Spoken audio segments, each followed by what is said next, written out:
Okay, hello guys, this is the part 2 of the tour we're in.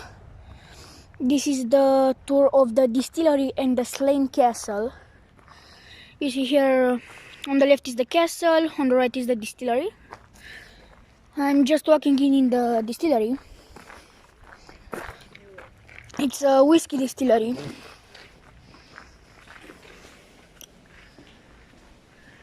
Let's see. Oh, echo. Okay.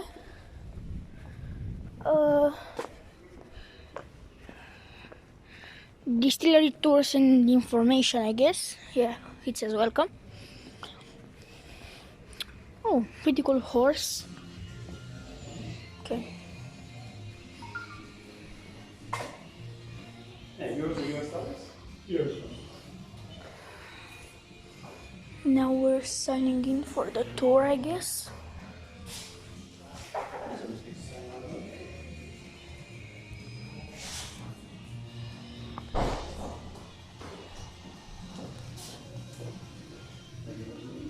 Pretty cool lobby, pretty cool waiting lobby.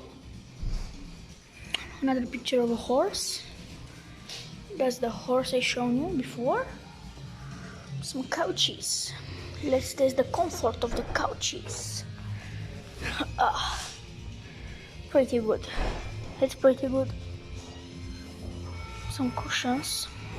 Wool cushions, I guess.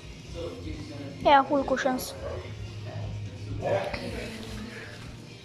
We just ate some food at the Slane restaurant.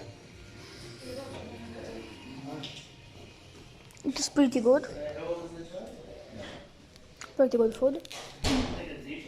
So now we're signing in for the tour.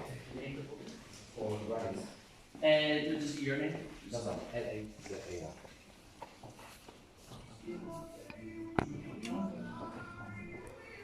Yeah, over 2 seconds and we'll head upstairs and start it, alright? Okay. This is the Slane Castle. And paying by cash or card? Cash. That is Slane Irish whiskey. Thank you very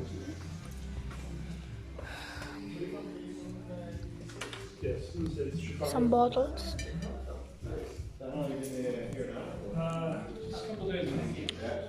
I'm gonna pause the video right now and I'm gonna catch you guys when I enter the distillery. Okay, so right now we're entering the distillery. We're walking up these stairs. I've never been in the distillery before. Which kind of showcases some of the family members here. So, Okay, it's my first time entering a distillery. yeah. So there we go. Back to normal. Have some products, mustard. Here. No. Jesus. We will now. Short video. It's good. So I'm gonna put the video on. You're gonna see a lady talking to the camera. Okay, so her name is Karina May Charles. So Karina is married to Alex Cunningham. Alex Cunningham is son to Lord Henry May Charles. Okay, so he currently owns the castle, the estate. So Alex is next in line to take over. So don't worry about May Charles.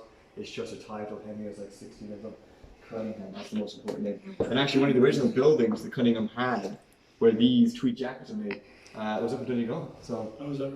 yeah, so there's a little bonus back. Because you're going to Donegal, so trying to... Touch screen. So I'm going to press this button here, hopefully it didn't work for us. Ireland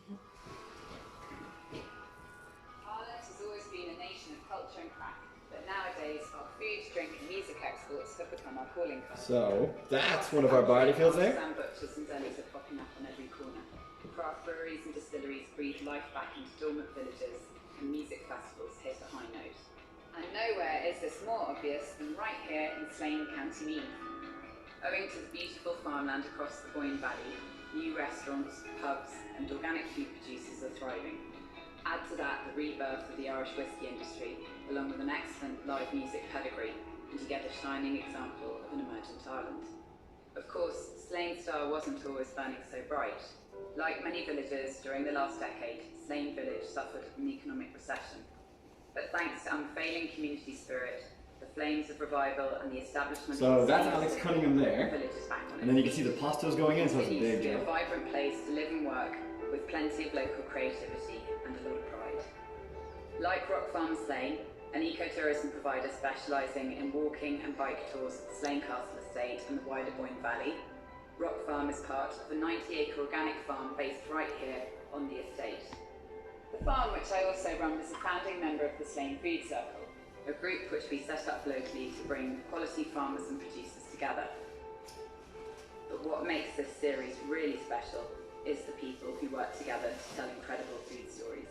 People like Michael Finnegan, who produces award-winning Boyne Valley blue cheese, or winner at the Irish Food Awards, Mark Jenkinson and his Cockagee cider, Slaughter. Farm to Fork happens daily at Stack Allen, where farmer Des Crinion produces organic cheese, ice cream, eggs and salad crops.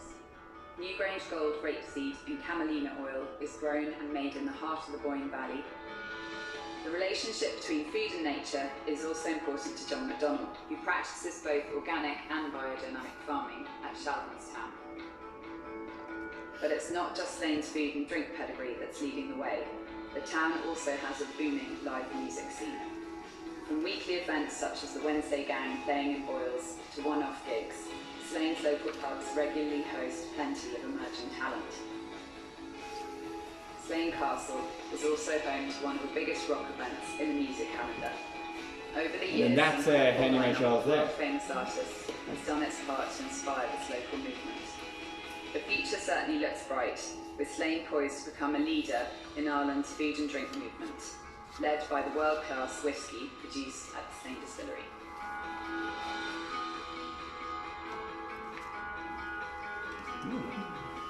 It's kind of nice, shows you the Boyne Valley area, especially if you're not familiar with it. So you're going to come back over to this, another warm, glowing, beautiful screen. Try to stand on that side. Okay. Show some volume. I drew that. That's great, look at that. Juicy colours, gold star. Gold star. Bonus whiskey. So, just in terms of whiskey drinking, are we kind of some non-drinkers, I would think? Maybe some casual, more than casual, connoisseur, little mixed bag of everything. I'm gonna go mixed bag. Has anybody had the Slane whiskey yet? Yes. Yeah? Oh, good. Yeah, what do you think? Nice? Yes. Okay. Yes. So this is kind of interesting because we're brand new, so we exist for 2 years. Now the buildings we're in, we're here for a little bit longer. So I'm gonna say, I'll keep it. They're 250 years old, right? So basically, what you're looking at is a tiny little snippet of the estate. So in total, there's 1,500 acres. The family basically came from Scotland in 1611, came over here, bought the property in 1703. Now, when they bought the property, they actually ended up in Donegal originally, first. That's where Mount Charlie has come from, Mount Charles, because there's a place called Mount Charlie there in Donegal. So, bought the property, didn't really do anything with it, and then in 1786 they built the castle, but before the castle, they actually built these buildings here. 10 years before, 1776, basically camping resources were kept here, workhorses, a lot of farming equipment, a lot of farmers are located on the site. That's what they were doing. They were harvesting the crop here. So 250 years old. So you can see in this room that beam, and then the beam just behind you there. So they're the original. You can see the Roman numerals. Those basic pieces together there. And then we have a replica in the center here. The door is the original, right? So everything looks really nice right now. Very different story about 4 years ago.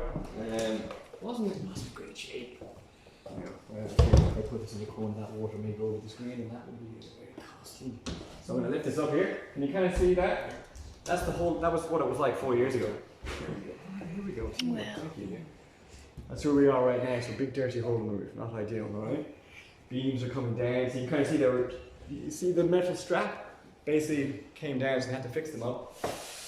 Now, the cobblestones are there. That's where we came in, and that's what we're going to see at the back. So the cobblestones are there. It's just the family buried it under tarmac because it was a pain in the ass trying to drive over it every day. So they tarmacked it. Probably wasn't the best idea, but it did help to preserve the stones. So that's 4 years ago, and basically what happened was, it just started to fall apart. It's very expensive trying to maintain a castle, an estate, let alone these buildings. So when Henry took over in 1970, he was just like, what the hell am I meant to do with the place? Like, how am I going to bring a bit of life to the place? There was more money going out than there was coming in, so he's thinking, and he's sort of thinking about, what about concerts? Natural amphitheater, can definitely get a stage in there. So he's like, do you know what, we'll have a concert, see what happens. So they had the first Slane concert in 1981, Thin Lizzy headlining, U2 were supporting. Nobody has a clue who U2 are. Most people are second beer deep wondering who the hell this guy is bouncing on the stage. It was Bono. But they literally just started, so there was no Spotify, there's no YouTube, so there's no way for you to kind of know who these people are. So, humble beginnings, because about 12,000 people attended the first one. Then, in 1982, Rolling Stones headlined for the first time ever here, and like 80,000 people attended that. So it's been like 90,000 people since then. So, how it looks is the stage is down here, and then like 80 to 90,000 people milling about in the field there. Do you know who we had this year? Metallica. Yeah, Metallica. That was badass. So I was there for that one, right there, looking down. Absolutely no way working. So look, whiskey, rock and roll, that absolutely goes hand in hand. Distillery and 75,000 people, absolutely not. So this whole section's closed off. There's like VIP seating there. And that's kind of the reason why people know the castle. So that's Henry's baby. The concerts, the concerts, the castle's been Alec or Henry. The distillery, that's been Alex. He's been working on this for like 15 years, but he knows he's not going to do it on his own. It's going to be expensive, so he's looking for a partnership, and he goes towards a company called Brian Foreman.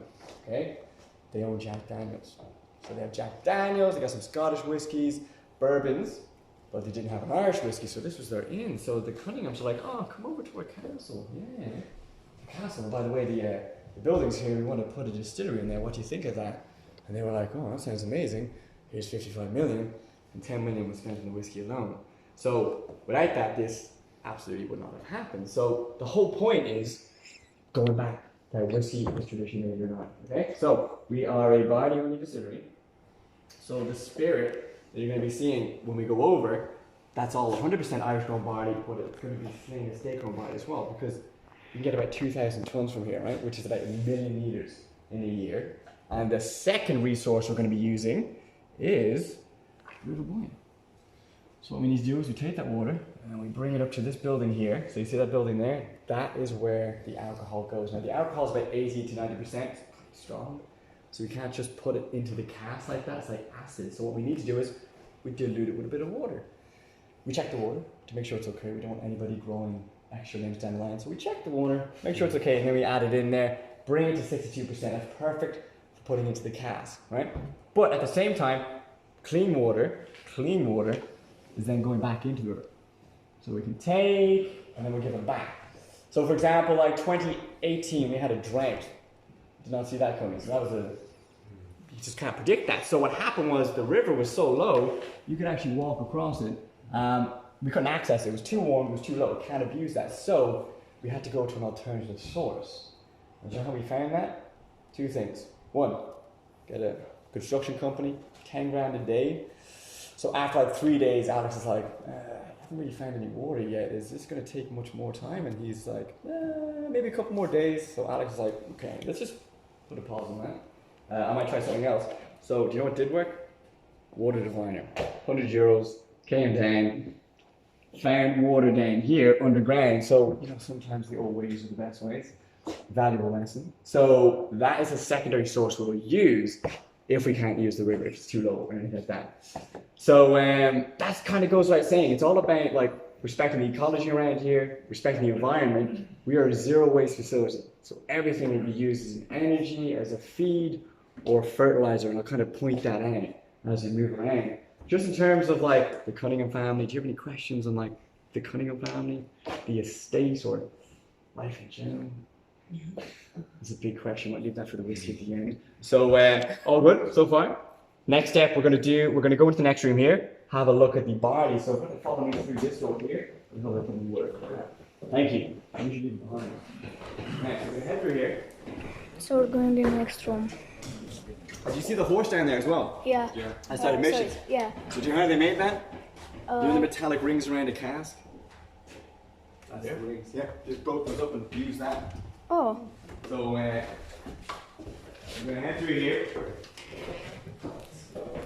And in here, you can see there's an old school map, and that's actually the entire estate radius. So that's all 1,500 acres. Oh. And again, you get the smell of barley when you walk in here. So basically, what's kind of nice is you can see the fields there. So there are two properties. There's Slane Castle, which is up here, and then there's Bull Park, which is down here. So that's where the family live. So it goes up as far as the Hill of Slane. So it doesn't go into the village. And so, for example, this field, Snowfield, 150 acres, we use that to grow our malting barley, right? So what we do is we harvest the barley, and what we get is just unmalted barley, right? So it's really hard corn, it's not very pleasant to eat. So it's full of starch. What we need to do is just turn the starch into sugar, into malted barley. So we actually use a company, you can see the bags littered around here, Minch Malt, right? They're based in County Kildare, it's about an hour and 20 minutes away from here. They will go through the malting process for us. So it's like a step-by-step, just like a 15-year journey. Brian Foreman have just spent 55 minutes, so like just focus on the whiskey and then we'll kind of think about the malting and warehouses. So, what happens is, this is what goes down there. You can interact with it, just it's not very pleasant So to this eat. is dry. Yeah, that's 100% dry, right? Yes. So the next step, they're going to soak it, right? Okay. Trick it into germination, and then after about 40 hours of doing that, place it into that tray, and things get a little bit funky. You get fruit flies as well, which is great. It's nothing worse than having 7 of those flying into your mouth. So that's where it started. Protein. So you see that? Little white dots up here at one end for each one of corn. So that's chitting, right? That's what we call it. Chitting is the beginning of the roots. And chitting is spelled with a CH, by the way, okay? CH. Very close to the word. So basically, as it's chitting itself, it's basically, those roots are going to keep growing. That's a technical term, by the way, so it's alright. Gets a bit funky and smelly, but what we're looking for is the rootlets, right? The tails to kind of reach the opposite end. You see that there? Yes. So that's great because that means the sugar's formed, the maltose. This is what we want. That's the flavor. So when we see the maltose, if you crack one of these open, you can see that starch is going to turn to the sugar. So we just need to dry it out, preserve it. So how we do that? Pop it into an oven, cook it gently at 60 degrees Celsius for 24 hours, and then after that, we have finish malted barley. It's actually really nice. It's like a biscuit. You know Maltesers? So you make it Maltesers, malted barley. Blew my mind. And obviously they're putting E-colorings in its malt extract, but this is that malt extract. So do you want to have a taste? I'd say take 2. Thank you. It's crunchy, it's sweet. And it's not overly sweet because it's not processed sugar, it's only natural almond. It's like a biscuit. But this is the flavour. We'll try there. Do you get a sample there? Whatever we'll try. What do you think? Pretty good. It's nice, you know? So, next step, once we have the malted barley, we just need to milk it. Pretty good. So, I'm going to go over here. Pretty good. And you see little pieces of sugar kind of stick to the mill. Yeah. So this gold handle here, so this was used originally for grinding down oats and barley for the horses here in the estates now. So they use it to make a whiskey. So you see this gold handle here? Yeah. He wants to come over and push down. What I kind of recommend is like short bursts like that. I'm going to step away. Someone's going to step forward and do a little bit of milling. Right, yeah. Right. Just around or just down? Just down, clockwise. There you go. Right. Then lift it back up. And do it again. And that's what we want to happen. Brian, if you can stay here for the rest of the tour, just keep Yeah, that's fine. You get so much of it. That's payment for the whiskey, it's no problem. Listen, that's a fair. Happy with that, my friend. So this is what we need, right? Grist. This is what we call it. Grist is like a flour, and what we're going to do is we're going to pour the grist into hot water, and the powder is the sugar, and that will dissolve into the water. This is the beginning stages of making the alcohol. All right. So it takes about 8 to 10 days to go from unmalted to malted barley. Does anybody have any questions on that? Does anybody else want to use the mill? Want to try the mill? I use it. You want to give it a shot? Yeah. Alright, so let's get some barley here. And I'm going to slot it in there. So just make your way over to the handle there. If you need to give yourself support, just use your foot against the wall. There you go.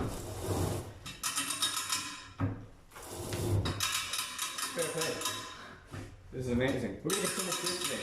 I think we should all have a little go just for that. Good stuff. Well done, sir. Thank you. Contributed now. You can get that whiskey now in about 15 years. Okay. Okay, so it's your vintage edition. Now Yeah. keep walking away from water. So what we're going to do is Shall we book the tour now?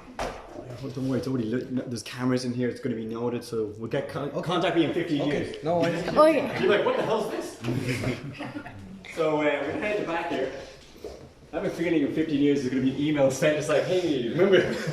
Tour. Yeah. So head through here. Another room. Okay. Stop in the doorway here. Mind your head. Okay. There we go. So if you actually want to just kind of gather around on the veranda here, it's kind of nice to take everything in. You actually wouldn't even notice the distillery here until you kind of walk to the back here. So it's really important to have everything kind of fit in the scenery, nice Wow. and subtle. So across the road there, see the tree line? That's the edge of the estate. Okay, and then you see Okay. the kind of yellowy field there. So that's one of the fields we're using to grow the malt and barley. So we can use the field twice. It's 2 That's years. the yellow And then after that, probably grow beans in there or something, because barley takes nutrients out of the soil, doesn't give anything back. So you put bean in there, helps to keep the soil nice and nutritious. All right, crop rotation. You can see the remains of the old wall garden, including the greenhouse. I don't know what the hell they're going to do with the greenhouse, but I'm sure they have some plans. And then, see the row of red doors down there? Mm-hmm. That's the old stables where the workhorses were kept. And then straight across from here, right? That big brown building is the Spearster House. That's where the alcohol goes. And then over here, that big brown building has something funky called an anaerobic digester. Basically, Okay. anaerobic means environment without oxygen. Big container, 6 feet underground. So we can put waste in there, seal it. The waste will break down to produce methane, okay? Biogas. We can capture that and distribute that around the distillery. So that will give us 30% renewable energy. So we can't run off of that on its own, but it just really, really helps to lower fossil fuel consumption. So it's great to have that. And then straight across from here, the 2 silos, that's where the unmalted and malted barley will be stored. It will hold around 40 tons each. And you can notice the 40 cobblestones. tons, well. So remember I mentioned they were buried under tarmac, so that was a bit of a challenge because this is a historically protected building, right? Site, so they had to excavate the site, right? So basically they had to crack open the tarmac, remove the stones, make sure there was no dead king or megalithic tomb down there, and then that's great because if you find something that's like 2 to 10 years of like an archaeological dig, don't want that. So they didn't find anything, at least they didn't say they did, and they spent 3 months then placing the stones down by hand. 3 months, wow. Because they're also oddly shaped, so it's kind of beautiful having that all back. Wow, that's so cool. So we're gonna head down the stairs here. So 3 months of work for that. For all of those stones to be placed in shape. Right here. I would have not stayed 3 months to do that.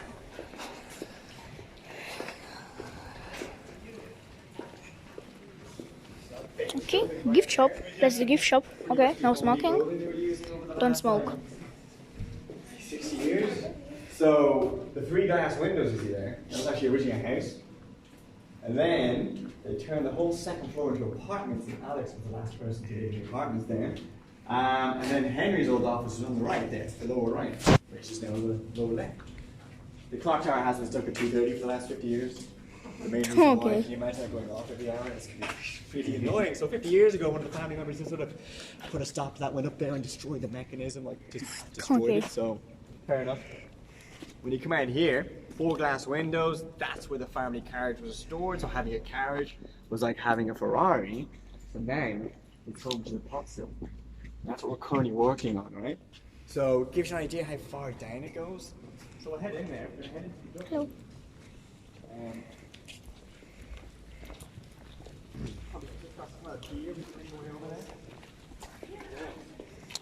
So we're walking in the distillery. You can head through that brown door there and just stay in that little room. Will be perfect. Yeah. So.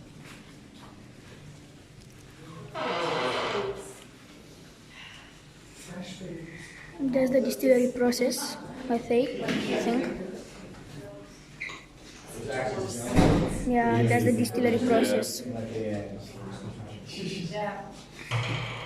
Now, unfortunately, my friend, we can't have any cameras or anything going Don't have when any we go into cameras? production Oh, because okay. it's very flammable up there. So the last thing we want on the tour is a Oh, okay. big explosion. So if you just pop that in your pocket, Yeah. and then when we there,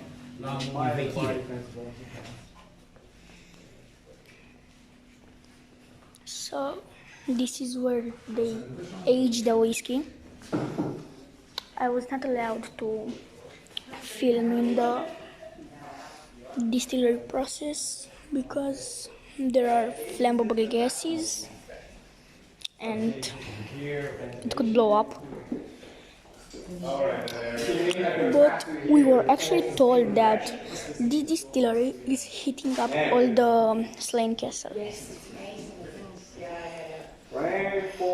So the good thing with tracking with them is you have access to the cube, which is Under video, over in okay. Louisville, Kentucky, right? So what you're seeing here is a virgin American oak cask being made, right? And that's one of the casks we're using. So that's kind of the rock show of the whole operation. They make around 600,000 casks per year, right? But it's still quite manual despite that. So you'll have a cooper at every point. And so they're using American white oak. So they're going to form a circular shape, then they're going to wet it. So wetting the wood, they can help, that helps with like bending it, but also for charring and toasting. So you'll see that in a few seconds. So they're basically going to cook the crap out of the inside of the cask. So you heavily char or lightly toast it. So this charring does a couple of things. It acts like a filter, kind of removes any impurities from the alcohol while it's sitting in the cask, but it also opens the cask up to allow the spirit to be soaked in, okay? But on top of that, you're caramelizing the wood sugars, the natural wood sugars that occur in the oak. And there it is there. When you caramelize them, you get flavor like caramel, vanilla, dark chocolate, all because of that process. Also, oak is great because obviously just big flame right through the middle of it, but it only lightly does not even a millimeter, right? So it's really resilient against the heat. And then they just kind of put the metallic rings around it, and then they send it on over, and then we will put the spirit into the cask. So you can actually go see that at Cooper, do you know? It'd be amazing to see that. So back here are the 3 casks we're using to mature strained whiskey, okay? So this is like the aging process. This is the aging process. This is where we're going to get the colour and the flavour, essentially. So the top cask here is an Oloroso sherry butt, right? We get this from Jerez in Spain. Okay, we get it from a guy called the 20 Cayenne. Put your nose to that, it's like Christmas in a cask, it's so good. Clove, nutmeg, raisin. Want to have a little smell? Now in the middle, Jack Daniel's seasoned cask. So you're going to get like banana, apple pear, caramel. Wow. But it's quite strong. Oh. It's like, hello, hello. So that's quite nice in there. And then the final one, virgin American oak. So this is brand new. So they put a bit of grain spirit in it just to give it a bit of a kick. So you get like toasted oak notes and vanilla emanating from that one. So, and this isn't the exact breakdown, but to kind of give you an idea, what we'll do is we'll fill this one up with grain spirit, malted grain in here, and then 100% malt in there, and then we'll leave it now at minimum 3 years and 1 day, but in total we're going to be like 8 to 10 years, okay? Wow. So we're leaving it sitting on 3 casks. So we're making 3 different whiskeys technically, and then after that, we blend all 3 together on the side here, and that is the slain whiskey. So it'll always be this triple cask method. So when it comes to the pure Robusto, pure single malt, we might use different casks to tell a different story. We can use wine casks, beer casks, cognac casks. So these 2, we can use 3 times technically, which is 12 years. Might only use it twice. The more times you use it, the weaker it gets. So when they're finished, you just tend to see them in smoking areas in pubs, plant pots, toilet roll holders, which is something I saw, which is quite nice. And then the metallic horse outside emissions there was made by using the metallic rings around here. So you could do something artistic with it. This one is interesting because technically it's an excellent cask. So Brian Foreman might take it back, uses the flavour of one of their Scottish whiskies. I'm pretty damn sure we're going to put pasta in there for like 15, 20 years. Okay? So this is the heartbeat. This is 78% of your colour and flavour. So the liquid goes in, the liquid gets sucked into the cask, pushes back out, so it's a constant flow going in and out. Now oxygen's getting in, so it starts to evaporate, so the evaporation goes upwards to the heavens. So we know what we call that? Angel share. Gotta share with the angels. Listen, 2%, it's okay, right? We lose 2% every year. But we're lucky, Ireland, Scotland, that means 2% can get you to 20, 25, even 30 years. You go to Australia, right? You got some greedy ass angels because that goes up to 10%. So after 8 years, you don't have anything left. So actually, in some countries, it's impossible for them to have an older whiskey because they won't have anything left after like 8 years. So quite fortunate here in Ireland and Scotland for that. On the map here, black marked on the map here in the States, that's where they get the white oak in the States. And then for the Oloroso sherry, northern Spain is where they get the Spanish oak, European oak. And that's a piece of the Spanish oak in the wall there. So this is serious because they're going to plant 80 to 100 years in advance. And also, there's a huge sustainability component. They're going to be planting way more than the other cutting down. You just can't use source material. So, going in regards to warehouses, so we do have space here in the spirits warehouse, but the majority of it is going to a location that's 20 kilometers away from here, right? So it's about the size of 2 courtyards here. Getting warehouses on the side here is a bit tricky because it's so volatile, it's explosive. So we're trying to do that. We'll probably have that in the next like 5 or so years. You probably heard about Jim Beam a couple of weeks ago, one of their warehouses went up in flames. So that's why it's quite tricky because if you're near a house or anything like that, nobody wants to be near a warehouse. So we're developing that as well. Any questions on the whole cooperage side of things? It used to be a big tradition, obviously, brewing in Dublin, and obviously cooperage is a big part of what the Guinness brewery. So, is there any tradition left in Ireland, or is there any reason why you go to the States and Europe for? There is still cooperage, as far as we're aware, at Middleton. They have access down there, so there are a few places, but it's not as large scale because we kind of had to. Like European oak was actually really important because when whiskey started to boom here in Ireland, we didn't have the forest to keep up with that. So then we had to start using European oak. So that's kind of a big reason why we used the European oak, because we didn't have the forestry.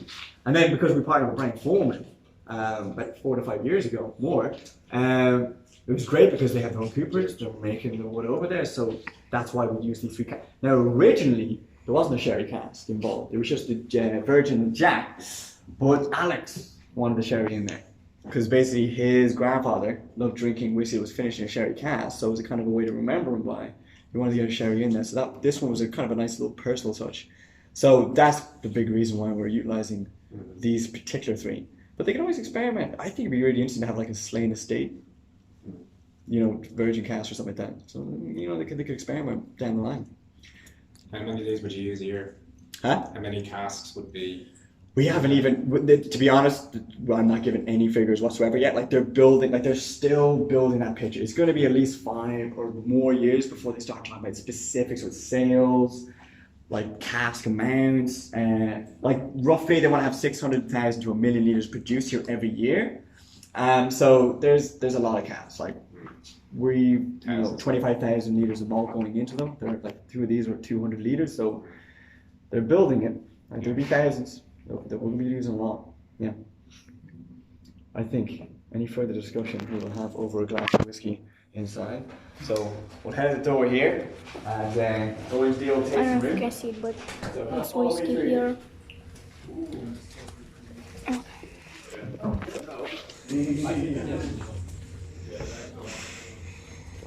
So we're walking to another room, I guess.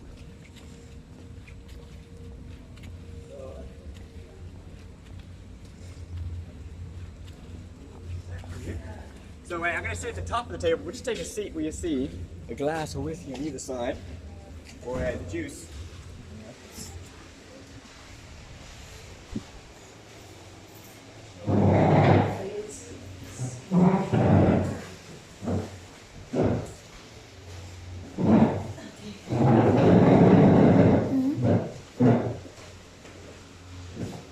Deci mâncă acolo.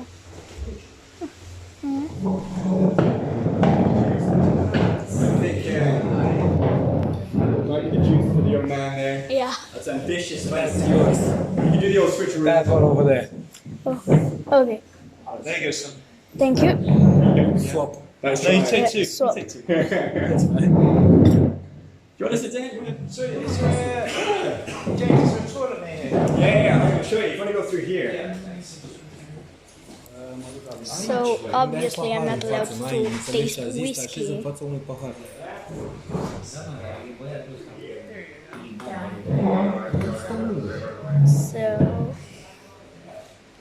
I'm gonna drink this. dirty. So just when I take the little glass top off the glass. No, because Like that. You're gonna drink two. You're gonna drink two of them. And give it a little swirl around. Yes. And then inhale with your mouth open. That's good way of smelling. So I don't know if you can smell caramel. Well, maybe caramel. Vanilla. That's cranberry juice. Banana.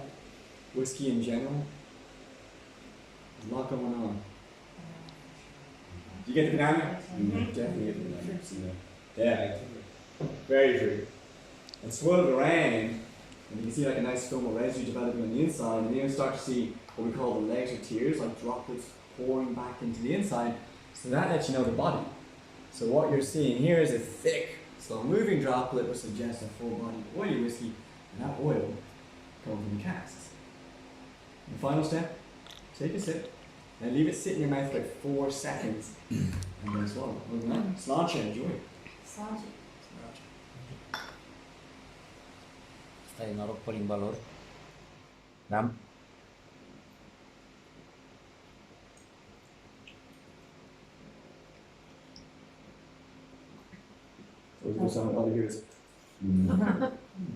So it's kind of spicy first, quickly sweet, it's very, very smooth and creamy. Is it good? Does anybody taste anything in particular? The clove, the spice coming at you, or? Oh, yeah. Yeah, I get like the lovely caramelized banana for dessert, primarily because of the yellow also. So now you can, if you want, add a bit of water. It's totally up to yourselves. If you like to keep it neat, that's absolutely fine. It's 40%, so if you want to decrease the sharpness, you can.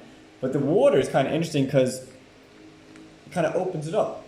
So if you can imagine like a bit of sediment sitting at the bottom, and then you put the water in, it moves that sediment around, and some of the flavour might wrap up in a bubble. It kind of helps to pop those bubbles. So it actually might taste stronger because it's opened it up. So it's totally up to yourselves.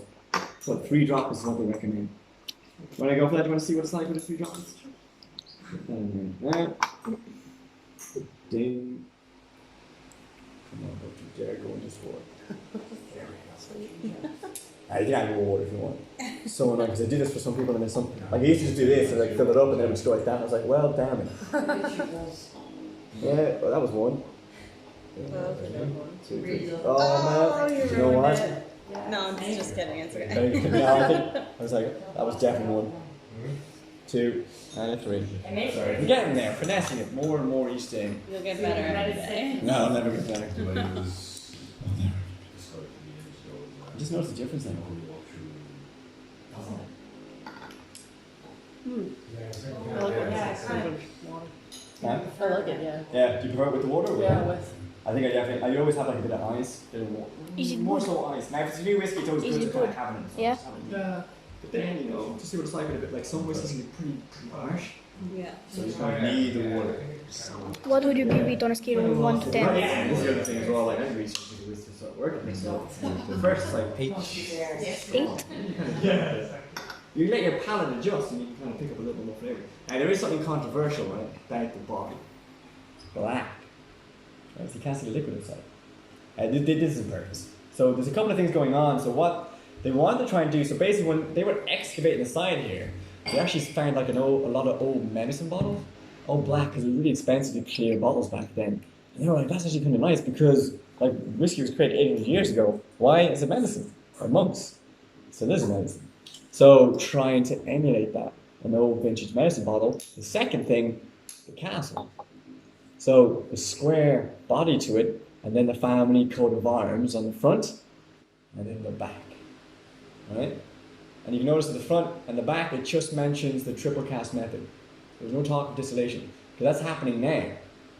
So your next thought is like, well, what the hell is it, what are we drinking? It's like, that's a great question. So what is in this bottle right now? It's a blend of malted grain Irish whiskies, so all secured here in Ireland, and they range from like 10, 15 years old, so there's quite nice whiskies used in this. And that marrying of whiskies was then put into each of our casks. So at the end of the day, what defines your whiskey is the cask you're using. That's your consistency. So we will be going from a blend of Irish whiskies to a blend of the spirit from the side. So how we know it's going to look and taste the same, because it can. can't look or taste any different from what you're drinking today is because of those casks. That's what's going to give us that consistency. I like smelling the spirit. I'm pretty damn sure what we're putting into the cask is going to be amazing in like 8 years' time. It's totally up to them. They can theoretically do it in 3 years and 1 day. If they check the blend, which they do pretty much every month, they go out there, get the cask, open it up, check it. Like if they think, holy crap, this is like 110% ready to go, they'll absolutely do it. But if they feel like, no, do you know what? We'll give it like 2 more years, 3 more years. So they'll keep evaluating it down the line. So I'd actually hold on to one of these bottles. Because this is the one that was released before production started at the birth of this distillery's life. So eventually won't ever again be the blend of Irish whiskies, it'll be the blended spirit from the site. So I have one signed by Lord Henry. That is my pension. So just something to take into account. But if you're dead serious, I'm like in 15, 20 years time, I think it'd be class to have something that was like when do you get to see the birth of a distillery, and then let alone get something that was released before all that happened. So that'd be nice. In the worst case scenario, you just drink it. But you had the two of them, the distilled and the pre-distilled. And I know what you're thinking. Somebody pointed this out to me a while ago, and they were like, so what's the story with the chickens? And I was like, what? Yeah, the chickens. I was like, chickens. Ah, so they're eagles, okay? So we don't have many eagles here, so I can understand why they say chickens in the first place. I think a chicken decanter would be quite nice. That is the decanter, and they're eagles. So what happened was there was a TV show, right, called Penny Dreadful, shot here in Ireland for 5 years. And after that, they were kind of selling the props off from the set. Now, they actually have auctions here in the castle. So when one of the Brown family members was over here, there was the auction on, and they saw the 7 eagles, and they said, oh, buy 7 eagles and put the whiskey in there. And that is exactly what they did. So if you want to see the alcohol inside, put it into a nice decanter, let you see the colour. Don't want to leave it in there, and unfortunately, we don't have access to that. It wouldn't be very nice because there's that much whiskey and that much water. So it is a nice way, so much sooner they don't have some decanters and stuff like that down the line. A nice cask and decanter, very nice. But Alan Buckley. Did you meet Alan Buckley today? Yeah, just in mind on the right. And then Alex Cunningham then on our left. There. Any questions right then? I have just to chill out now at this point. Anybody going for lunch in the castle after this? Or? Yeah. Yeah? Yeah. Is there a booking for that? No. You just go in whenever, that's Yeah. grand. Mm-hmm. Just don't want to be late. I was like, booking. No, no booking time. That's grand. I recommend the wings. It's personal. Maybe the start. It's quite nice. They use the. It's not because they just use whiskey, but they use the whiskey in the sauce. Oh, nice. Lovely. So good. I kind of wish they'd sell it. They just give me some. Oh, just kidding. Yeah, I think it's fair enough. Yeah, whatever works. Really. Just walk over there. Just give me some of that. Take in like Yeah. a container, your own container. Yeah, actually, that's actually a great shout. I'm pretty sure they wouldn't. Actually, you know what? I never tried, so. You should try it. Why have I not thought of this until now? I'm getting hungry now. Thinking about this wings. Jesus. That's actually another thing we're working on. Is like I know people are driving sometimes, so we're trying to get vials in. So when like you're driving, you still take the whiskey with you, but it's a problem with like off license issue. So you're going from experience to like taking it outside of here. So that's been tricky, but we're getting there with that. But what I'm going to suggest is if you want to finish the whiskey in the stalls, you can bring your glass with you, and we can go to the stalls. Did you see the stalls? It's also quite nice to see the stalls. That's where the standards are kept. So we all good to pop up. You want to take that glass of whiskey with you.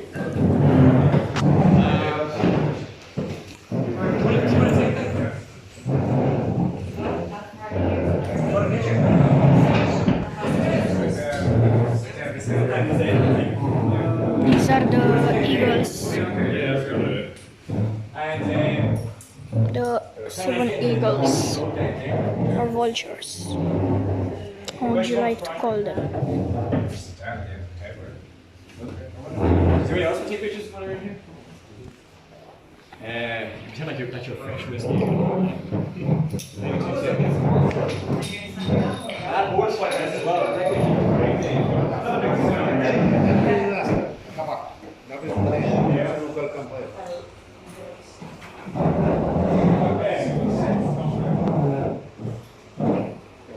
Oh, very nice. Where did it go? No. Oh, Here we go. I got it. Yes. One.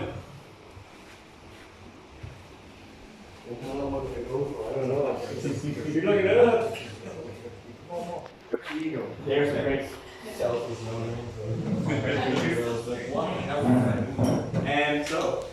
It's so warm in here. I'm gonna head at this door here.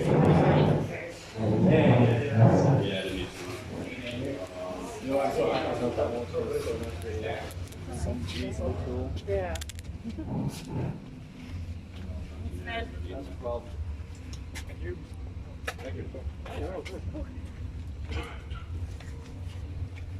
So, everybody bring a glass of whiskey with them? So this was the whiskey distillery. Tomorrow we're gonna cover up the Guinness distillery and the Jameson's whiskey distillery. We're gonna end up with a handshake, and yeah.